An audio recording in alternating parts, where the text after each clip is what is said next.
Bonjour à tous, ce programme, vous l'avez compris, on va parler de suite arithmétique, on va définir la notion, on va expliquer comment on fait pour montrer qu'une suite est arithmétique ou pas, on va parler de la forme explicite, qui est très importante, et enfin, on va conclure avec la somme de termes consécutifs.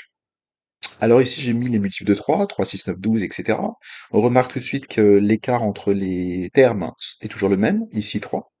Eh ben, c'est ça, une suite arithmétique, en fait, hein. C'est que lorsqu'on prend un terme, n'importe lequel, et qu'on ajoute toujours le même nombre, on obtient le terme suivant. Bien sûr, sauf le premier, hein, il faut bien un début à la suite.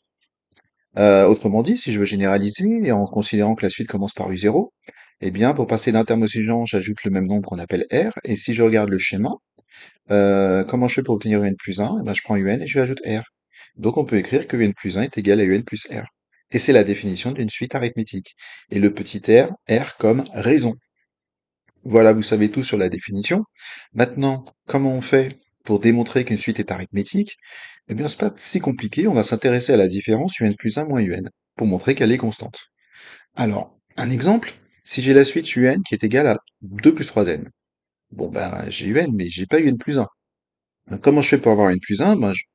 La formule qui est écrite ici, elle est vraie pour tout n. Elle est vraie pour n, elle est vraie pour 4, elle est vraie pour n plus 1. Donc je vais remplacer n par parenthèse n plus 1, parenthèse par précaution.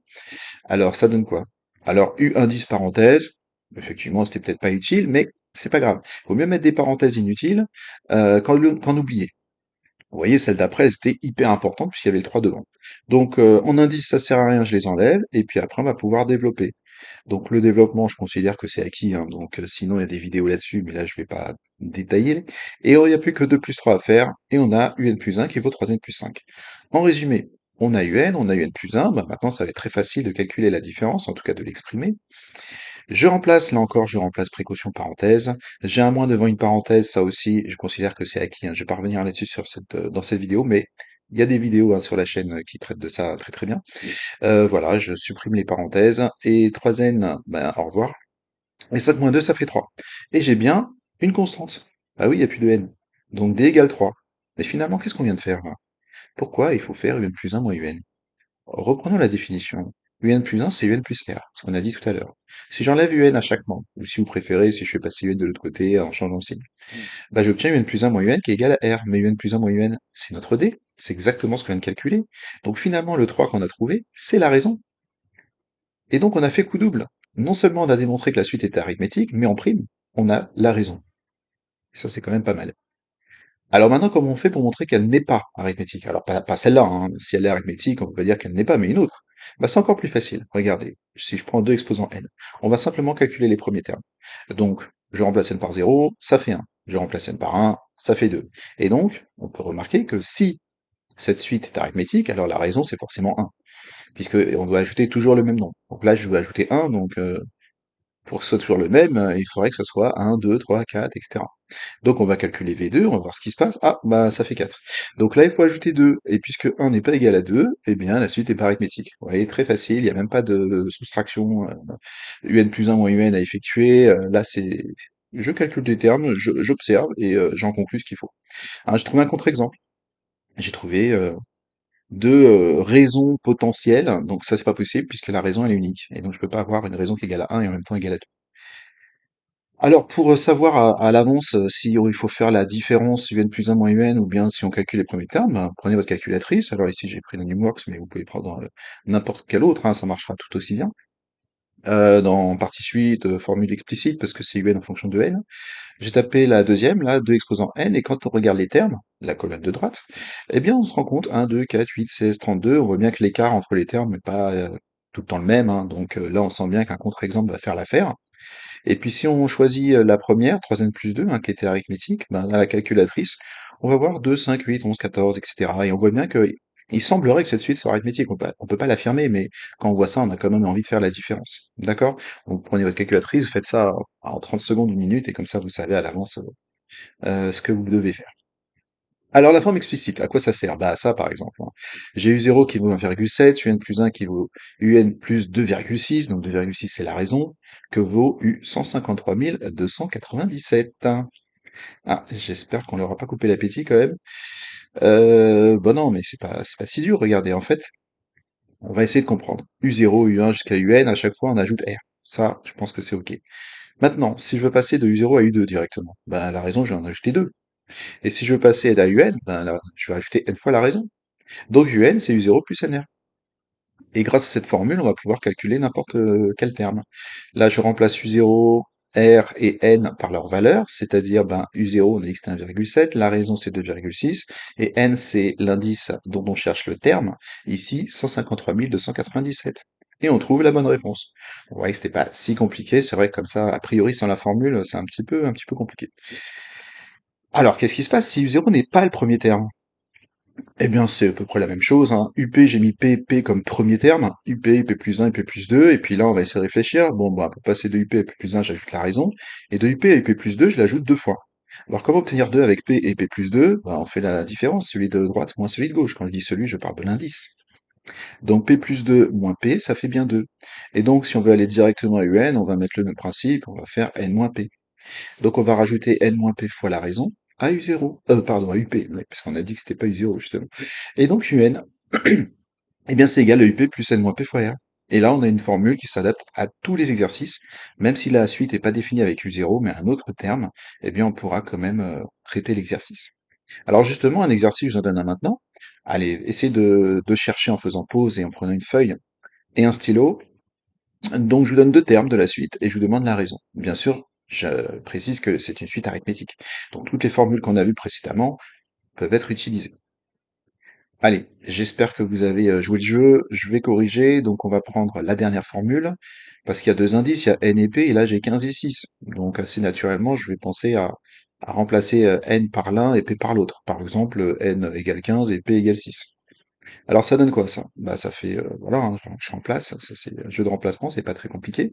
U15, bah, à la place de U15, je vais mettre sa valeur, c'est-à-dire moins 29, à la place de U6, moins 11. Et puis voilà, 15 moins 6, on va pas rester avec 15 moins 6, on dit que ça fait 9. Et voilà, vous avez une équation en R, d'inconnu R. Donc on isole 9 R, hein, donc on ajoute 11 à chaque membre. Voilà, vous faites passer moins 11 de l'autre côté en changeant le signe, hein, ça, je pense que vous êtes des pros à ce niveau-là. Donc voilà, des petits calculs, on trouve moins 18 à gauche, on va diviser par 9, et on a la raison, moins 3. Voilà. Donc vous voyez qu'avec la formule, on arrive à déterminer la raison dès qu'on a la connaissance de deux termes de la suite arithmétique. Alors maintenant, dernière partie, la somme des termes consécutifs. Par exemple, si je vous demande de calculer la somme des 100 premiers antinaturels, alors essayez, hein, 1 plus 2 plus 3 jusqu'à 100. Comment vous allez faire? Eh ben, pour la petite histoire, hein, c'est ce qu'a réalisé le mathématicien Mangos du haut de ses 10 ans. Voilà, son professeur, hein, je pense qu'il voulait être tranquille, hein, il aurait dit à tous ses élèves, allez, vous me faites ce calcul, et comme ça, je vais avoir du temps pour faire je ne sais pas quoi d'ailleurs. Ben non, parce que il y avait Gauss, et Gauss en 2 minutes, il l'a fait. Alors, l'idéal, ça aurait été qu'il nous l'explique lui-même, hein. Ouais, d'accord, c'est vrai que ce serait un petit peu choquant, donc on va essayer de pas traumatiser cette jeune fille, et donc bah, je vais le faire, hein, ça va être moins palpitant, mais c'est pas grave. Donc méthode de Gauss du haut de ses 10 ans, comment il a fait? Vous pouvez encore réfléchir, si vous ne connaissez pas l'histoire. Eh bien c'est très simple, en fait il a écrit, enfin très simple, il fallait y penser, hein, surtout quand on a 10 ans. Donc il a écrit la somme dans cet ordre et dans l'autre, et puis il les a additionnés. Donc, au lieu d'avoir une somme, il avait deux sommes. Mais qu'est-ce qui se passe quand on additionne en colonne la 100 plus 1, 99 plus 2, etc., etc. Mais à chaque fois, ça fait 101. Donc, deux fois la somme, c'est 101 plus 101, mais il y a combien de fois 101? Ben, autant de fois qu'il y a de termes, c'est-à-dire 100. Donc, deux fois la somme, ça fait 101 fois 100. On rajoute deux zéros derrière 101, ça c'est pas dur. Et puisque c'est deux fois la somme, on prend la moitié. Et voilà. Donc, bravo à Gauss, du haut de ses 10 ans, hein, on sentait déjà un génie en devenir. Alors, la formule. Bah, la formule, ça se démontre de la même façon, hein. Donc ici, j'ai pris UP et UN. Donc voilà, nombre de termes. Premier plus dernier, c'était 1 plus 100 tout à l'heure, hein. Le nombre de termes, on avait dit que c'était 100, on divise par 2 puisque c'était deux fois la somme. Donc une formule qui est pas trop compliquée à retenir, surtout quand on a bien compris l'idée de Gauss. Alors un exemple, on termine là-dessus, donc bah, essayez de le faire. Hein, faites pause là encore, U6 jusqu'à U23 avec la suite de tout à l'heure, on sait être arithmétique, hein, puisqu'on l'a démontré.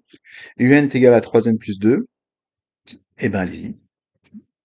Donc là, vous les avez libéré la pause, donc je corrige. Ben, on utilise la formule de tout à l'heure. Le nombre de termes fois le premier plus le dernier, divisé par 2. Le premier, c'est U6, hein, celui qui est à gauche. Le dernier, celui qui est à droite, U23. Ok, mais il y a combien de termes?